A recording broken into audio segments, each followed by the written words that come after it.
Comment est-ce qu'on peut savoir qu'est-ce qui est précieux aux yeux de Dieu? Il n'y a aucune bataille que fait les Sarah plus grande au monde que ça. Ça prouve que les Sarah, le mauvais penchant, le mal, il a conquis le monde. Il y a une bataille entre le mal et le bien. Comprenez qu'on nous cherche. Et si le Sarah nous cherche tellement sur ce point-là, ça veut dire qu'il sait qu'il a beaucoup à gagner.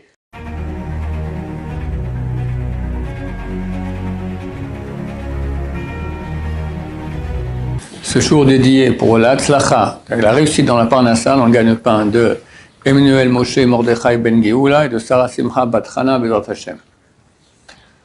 Nous rentrons dans la 4e semaine des Shovavim. Cette année, il y a 8 semaines. C'est une période très appropriée pour faire le tikkun, réparation des péchés sexuels. Notamment la semence 120, mais tout péché sexuel. Attends, péché sexuel, ce n'est pas que ce qu'on peut faire avec une femme, ou pire avec un homme lorsqu'on est un homme, mais c'est aussi au niveau des pensées et au niveau du regard. On va parler de ce dernier sujet, celui du regard, parce qu'il est extrêmement répandu. Maïmonide cite 24 types de péchés à propos desquels il y a une présomption qu'on ne fera pas de tchouva. Parce que les gens ne pensent pas que c'est un péché. Et cite là-bas, regardez les femmes. Il dit, parce que le type dit, qu'est-ce que j'ai fait? J'ai pas touché, j'ai rien fait. Puis Dieu a créé des belles choses dans le monde, c'est bien pour qu'on en profite, non? Et puis elle-même aussi, peut-être qu'elle est contente qu'on la regarde. Ça dépend. Il y en a oui, il y en a non. Donc il y a de fortes chances qu'on ne fera pas de tchouva là-dessus. Et pourtant, c'est un péché. C'est écrit clairement dans la Torah, on le dit 2 fois par jour dans le Shema Israël. Vous ne poursuivrez pas vos yeux et votre cœur auprès desquels vous vous prostituez. Le cœur, c'est penser ce que Dieu existe, peut-être c'est les chrétiens qui ont raison, peut-être c'est les bouddhistes qui ont raison, interdit. Et les yeux, jouir de la vue d'une femme. Peu importe qu'elle est mariée, qu'elle n'est pas mariée, elle est laide, elle n'est pas laide, tu jouis. Regarder une femme sans jouir, c'est permis. Mais c'est pas facile. C'est arrivé à voir une femme comme tu vois un homme, ou un poteau. Alors tu as la vendeuse ici, là, ma collègue qui a 70 ans, qui est poilue, et qui a plus que 3 dents. Ça c'est facile. Mais il n'y a pas que ça. C'est pour ça qu'on a le droit de regarder notre mère. Alors, regarde, tu peux voir n'importe quelle femme si c'est sans jouissance. Si tu regardes ta mère avec jouissance, tu as un problème aussi. Non, c'est pour ça justement qu'on a le droit de regarder. Parce que normalement, quelqu'un ne va pas regarder sa mère avec jouissance. C'est vrai, normalement. C'est vrai. Mais toute femme, y compris sa mère, qu'on regarde avec jouissance, c'est interdit. Sa fille, sa sœur, sa petite fille, combien de cas on a de grands-pères qui font des actes avec leur petite fille, chez mort. Mais non seulement l'acte est interdit, ça on va en tôle pour quelques bonnes années, mais même le regard. Est-ce qu'on a le droit de contempler? Par exemple, sa fille, on la regarde, on voit. Si Elle ressemble à ça. en 2 mots, tu regardes ta fille, tu trouves qu'elle est belle, mais c'est sans jouissance. Je te parle de la jouissance. Sans la pensée. Non, on peut. Tu regardes une femme qui est belle, tu trouves qu'elle est belle. C'est sans arrière-pensée, mais tu jouis de sa beauté, déjà. Tu comprends? Sans jouissance, l'homme aime voir les femmes belles. Ouais. Maintenant, quand tu regardes ta fille, tu la trouves belle, mais tu n'as pas de jouissance de cela, ça va.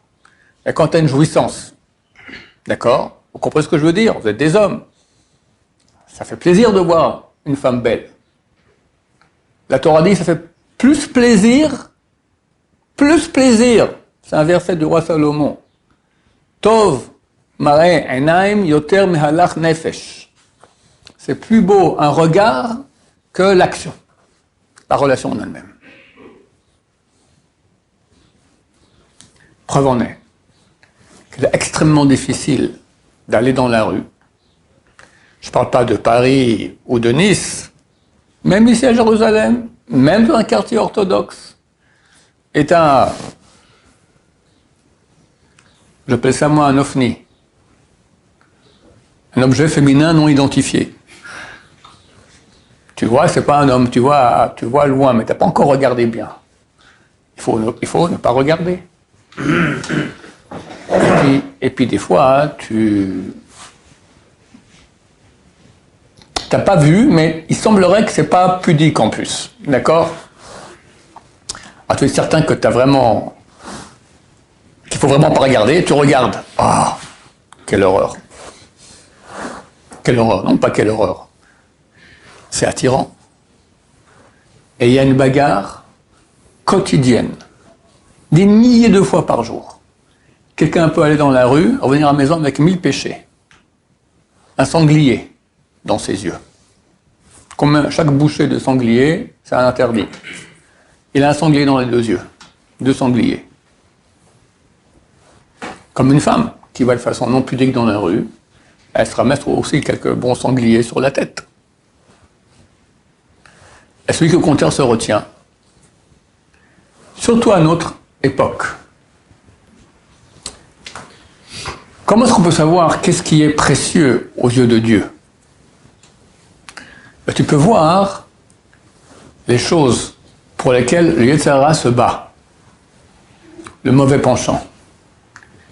Il se bat pas trop pour que tu ne manges pas du jambon.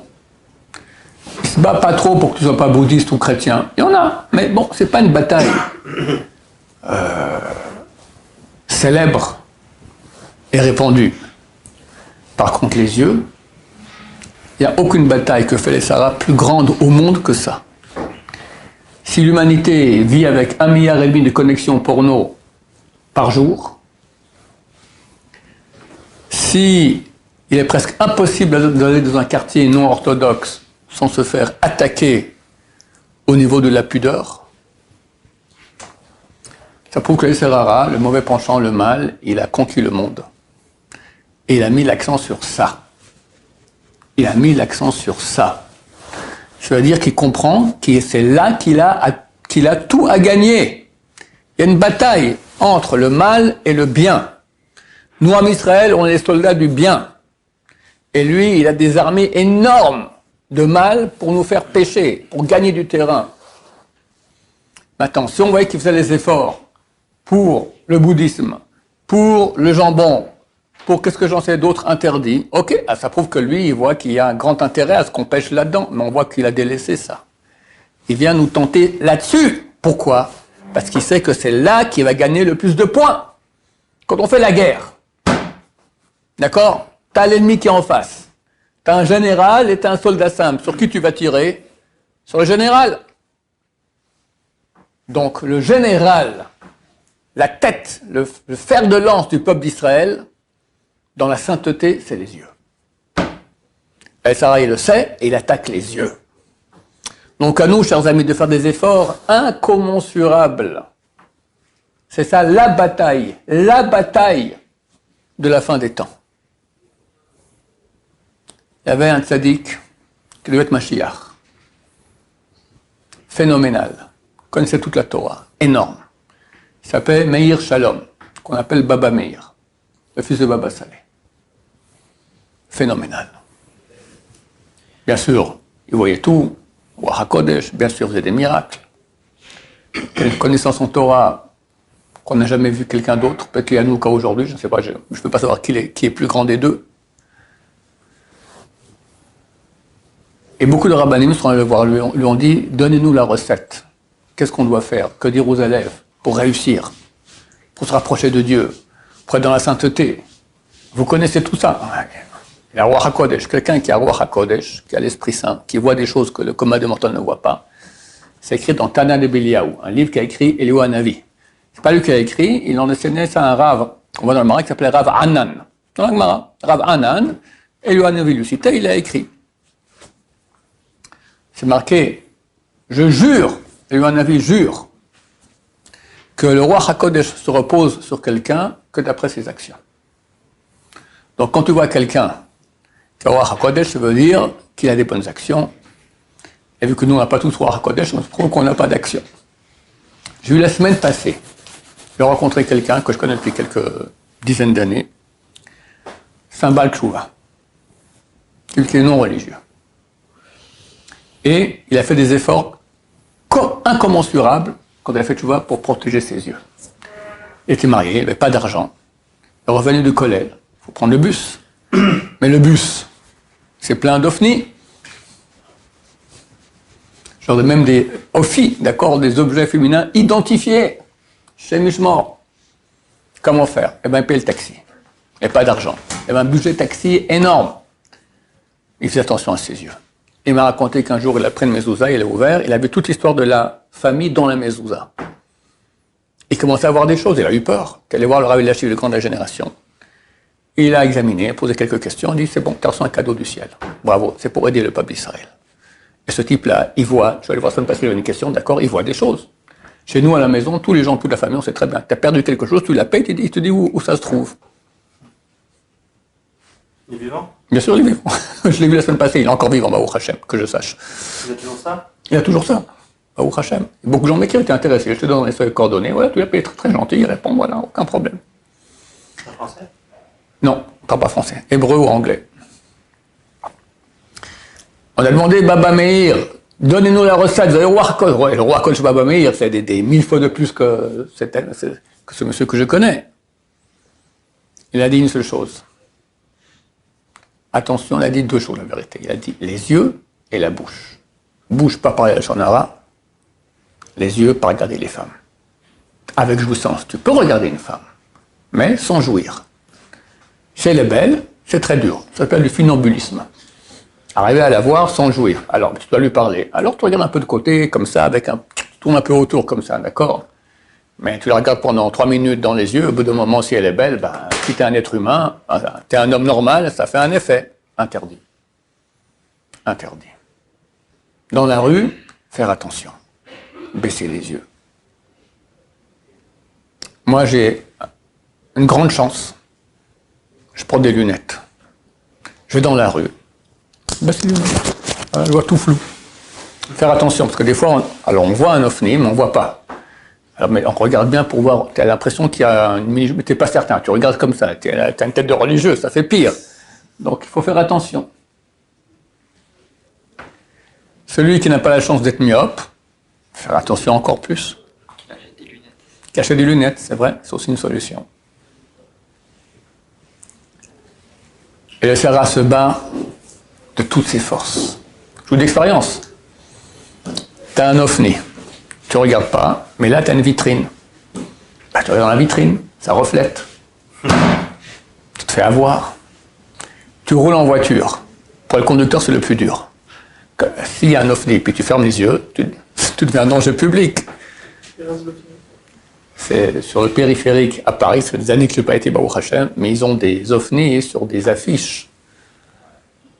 10 mètres sur 10 mètres éclairés à 3 heures du matin. Mais l'affiche, elle met où elle exactement l'endroit nécessaire pour négocier bien le tournant. C'est-à-dire, quand tu vas tout droit, ils te la mettent de côté. Tu peux continuer tout droit, mais quand tu dois tourner, ils te la mettent là. Alors, réflexe du juif orthodoxe, ferme les yeux. Et tu roules à 120 km à l'heure, je ne sais pas quelle vitesse on peut avoir sur le péri. C'est 90. Hein? Ça va bientôt être 50. Pour bien l'avoir. D'accord, ok. Tu roules à 90, bientôt 50. Et tu fermes les yeux lorsqu'il y a le tournant. Tu deviens un danger public. Tu es obligé de voir. C'est terrible, terrible, terrible, terrible.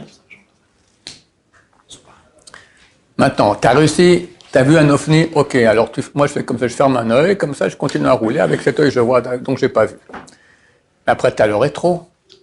Le Yetzer Hara, il te donne des réflexes. Le rétroviseur. Et tu en as 2, 3 de rétroviseurs. Shem Ishmor.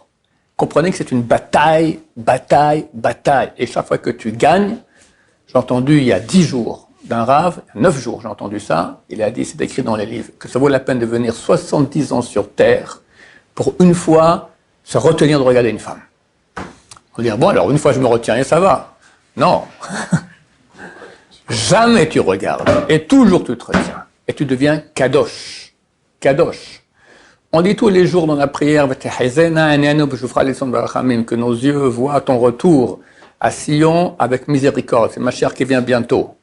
Quelqu'un qui a les yeux sales, il pourra voir ça, vous croyez? Impossible. Impossible. Il faut commencer à faire attention à ses yeux. très attention. C'est là tout le challenge de la sainteté. Et en ces 8 semaines maintenant de Shovavim, c'est l'occasion de commencer à faire très attention, d'autant plus que ça va. Je n'ai pas commencé à Paris aujourd'hui ou à Nice, mais bon, il fait moins 2 degrés, normalement elles vont être un peu mieux habillées, les femmes. Mais allez savoir. Puis il y a les affiches, etc. Et j'ai oublié de parler, parce que moi je ne sais même pas ce que c'est, mais les appareils, les petites boîtes là, où il y a tous les excréments du monde, tous les ovnis, Burke, et il y en a qui ont ça dans la poche, qui ont ça dans leur maison. C'est terrible. Il faut mettre des filtres, des bons filtres, qu'on ne peut pas contourner. Rien. Combien de gens sont tombés dans le panneau?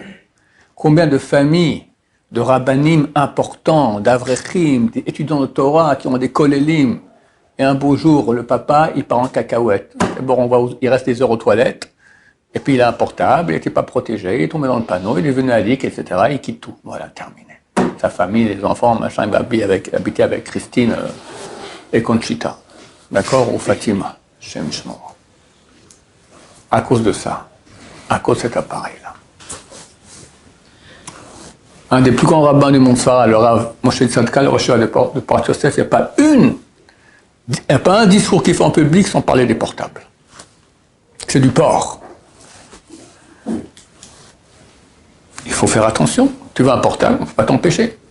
Si on peut t'empêcher. Hein? Celui qui casse le téléphone. Pardon? C'est celui qui casse le téléphone. Ouais. Si on peut, moi regardez, je suis un homme public, je rassemble avec beaucoup tout le monde, j'ai un portable, c'est date d'il y a 3000 ans environ, archéologique, d'accord. Il est dans ma voiture, éteint. Pourquoi? Des fois, je dois annoncer à ma femme, j'arrive, j'utilise peut-être une fois par mois, et on va pour être gentil, 4-5 secondes. Je vis très bien, il n'y a aucun problème. Alors, les gens veulent m'appeler, j'ai un téléphone à la maison, ça existe, hein, des téléphones à la maison, le téléphone de la maison, ça existe, d'accord? On peut appeler là-bas, ou au bureau. Et je dis très bien, j'ai pas tous ces problèmes-là, Shem Shmor. On n'a pas le droit d'être en yichoud avec un portable qui n'est pas protégé. Yichoud, ça veut dire, les sages d'Israël l'ont interdit, la Torah interdit d'être isolé avec une femme. Interdit de la Torah. Les sages d'Israël ont dit, maintenant, idem avec un portable. Où est la différence? C'est pire. Parce que la femme, peut-être, elle n'est pas d'accord, mais le portable, il est d'accord. En plus, c'est lui, il t'envoie des hameçons, d'accord? Chers amis, très bientôt, on espère, Mashiach vient. Qui pourra voir Mashiach s'il n'a pas les yeux propres? Il faut commencer maintenant. Tu n'arrives pas à avoir 100% propre? Ok, mais commence. Pas que tu vas dans la rue, tout va bien dans le meilleur du monde. Tu rentres dans un champ de mine. Quelqu'un qui marche dans un champ de mine, il est en tension, il fait attention ou il ne choque pas. Tu fais attention où tu mets tes yeux. L'histoire que j'ai racontée souvent, je vous la raconte. Il faut que vous voyez à quel point les Sarah se bat. J'étais une fois à Paris, là, à Easter. Et il y avait un trottoir avec un mur. C'est dans une banlieue comme ça, c'était propre. Baruch Hashem. Pas d'affiche, rien. Je marche. Du coup, je ne sais pas pourquoi, je tourne la tête. Et je vois une petite image comme ça, d'une femme nue avec un numéro de téléphone. Bon, je vais tourner le regard. Mais pourquoi est-ce que je marche? Et à ce moment, je tourne la tête ici. J'ai pas vu la petite photo, j'ai rien vu. Ça veut dire, et c'est écrit dans les livres, qu'il y a des millions d'anges du mal qui sont là pour te faire pécher. Et tu arrives, il te tourne la tête. Il te tourne la tête. J'avais aucune raison de tourner ma tête ici. Je marchais pendant 100 mètres comme ça. À ce moment, je tournais assez petite. Il n'y a rien d'autre que là. Comprenez qu'on nous cherche. Et si le Sahara nous cherche tellement, sur ce point-là, ça veut dire qu'il sait qu'il a beaucoup à gagner. Et donc nous, beaucoup à perdre. Perdre. Après ces images, elles nous accompagnent dans Olam Haba. C'est marqué comme un chien qui est attaché à nous. Shem Shmor. Mon Rav, il a dit, on n'a pas encore inventé le savon pour nettoyer l'esprit des images qu'on a vues. Et ce même rabbin que j'ai raconté la semaine passée, qui a raconté la même chose aussi. Faire attention. Alors, je parle pas que du porno, je parle simplement que même quand tu vas dans la rue, même tu parles à une femme, d'accord? Pourquoi est-ce que dans le monde orthodoxe, on met tellement une séparation entre le monde féminin et masculin? Comment tu peux aller à un mariage où c'est pas, il n'y a pas de paroi qui sépare les hommes et les femmes? On va dire quand elle est danse, tu sors, mais tu es à table avec des femmes. Mais c'est quoi un mariage? C'est un show. C'est un show. La femme, elle a sa plus belle robe, sa plus belle perruque, si elle porte la perruque, sa plus belle coiffure, ses plus beaux bijoux, son plus beau décolleté, son plus beau maquillage, son plus beau parfum. Et autant on te met là-bas. Mais je comprends pas. T'es pas Goldorak. Tu vas tomber dans le panneau. Combien de fois tu vas tomber dans le panneau à ce mariage-là? Et tout ça sur la tête du marié et d'un marié. Mazal Tov. Vous commencez bien votre vie là. Vous êtes bénis par Dieu. Des milliers, des dizaines de milliers de péchés ont eu lieu pendant votre mariage. Or que c'est tellement le moment le plus saint qu'il y a dans la vie. La shrina vient entre vous. Vous croyez que la shrina, elle vient, elle fuit. Non, mais on ne peut pas faire séparer. Ouais, bon, on ne fait pas séparer. Et tous les hommes vont regarder les femmes, et toutes les femmes vont pas toutes se pavanent. Il y en a qui se pavanent, il y en a qui ne se pavanent pas, mais tous les hommes regardent. C'est des êtres humains. Et les femmes ne comprennent pas ce que c'est. Il faut expliquer aux femmes, c'est comme pour vous, rajouter maintenant 5 cm à la robe, c'est impossible. Comme ça, pour un homme, c'est impossible de ne pas regarder une femme. Et ça passe, c'est quoi le SRA des hommes? Si elle savait, oulala. Voilà, chers amis. Donc, on va se renforcer sur ce point-là pour être kadosh. Mériter de voir Mashiach Bezrat Hashem, voir la Shrina qui revient à Jérusalem. Et c'est clair qu'il faut partir en guerre et personne ne garantit que tu vas gagner. C'est une guerre. Ça veut dire, tu marques un point, il marque un point. Tu marques un point, il marque un point. Mais au moins, tu marques quelques points. Une fois, ne pas regarder, ça vaut la peine de venir sur Terre. 70 ans. Et quand tu sors dans la rue, tu as 1000 occasions de te retenir de regarder. C'est héroïque. C'est héroïque. C'est écrit, quand tu vois une mitzvah que peu de gens font, attrape-la, tu as le mérite de tout le monde. Qui fait attention à ses yeux? C'est très rare. C'est pas très rare dans le monde orthodoxe, les gens qui font attention à leurs yeux, mais qui réussissent à ne pas tomber, c'est très rare. Et on peut faire partie d'eux, pas besoin d'être un grand sage d'Israël. Quelqu'un m'a écrit, un type non marié, il m'a dit, je suis à Paris, Baruch Hashem, je tombe jamais. Je sais pas comment il fait. Et pas qu'il reste à la maison enfermé. Il sort et arrive à tenir. Donc c'est possible. Pas besoin d'être un grand sadique. Pardon, d'être un grand sage d'Israël. Mais ce type-là qui fait ça, c'est un grand sadique. Voilà, Bezrat Hashem. Baruch Adonai, l'olam, amen va amen.